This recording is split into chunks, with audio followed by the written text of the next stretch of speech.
जो ओम प्रकाश राजभर जी कह रहे थे कि समाजवादी पार्टी की जब सरकार थी, प्रदेश में अराजकता थी, गुंडागिर्दी थी, युवाओं के नाम पर आने वाली नौकरी इससे पहले की योग्यता के आधार पर किसी को नहीं मिलती थी।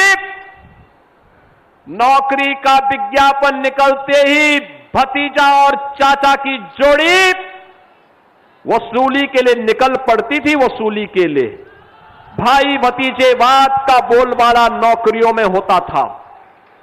भाई भतीजेवाद के नाम पे डकैती पड़ती थी युवा के हक पर।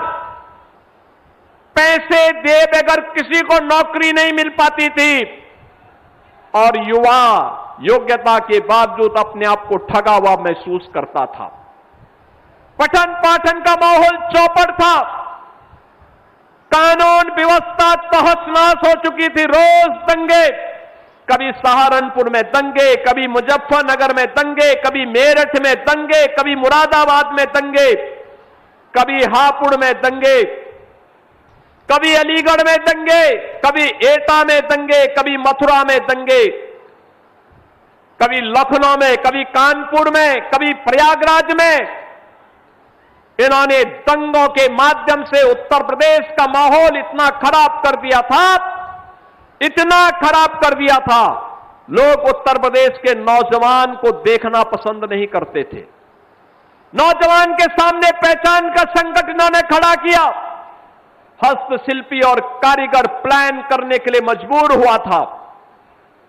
व्यापारी त्रस्त था। हर समाजवादी पार्टी का झंडा लिया हुआ समाजवादी पार्टी का कोई भी व्यक्ति जाता था, अवैध वसूली करता था। थानों में इनके कब्जे थे, तहसीलों में इनके कब्जे थे, गुंडागिर्दी की चरम थी और लोगों के मन में यह भाव आ गया था, जिस गाड़ी में सपा का झंडा समझो होगा उसमें कोई सपा का गुंडा। और ये गुंडागिर्दी की चरम प्रदेश के पहचान के लिए, नौजवानों की पहचान के लिए, अन्नदाता किसानों के सामने यहां पर आत्महत्या करने के लिए उन्हें मजबूर करने की स्थिति हो गई थी। कारीगर प्लान कर रहा था। बहनों और भाइयों, हर जिले में इन्होंने एक एक माफिया पाल लिया था। कहीं बालू माफिया, कहीं भू माफिया, कहीं वन माफिया, कहीं पशु माफिया।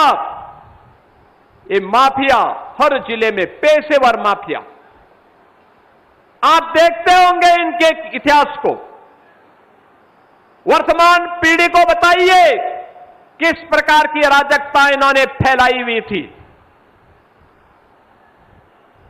और आज माफिया मुक्त, गुंडा मुक्त, कर्फ्यू मुक्त उत्तर प्रदेश है।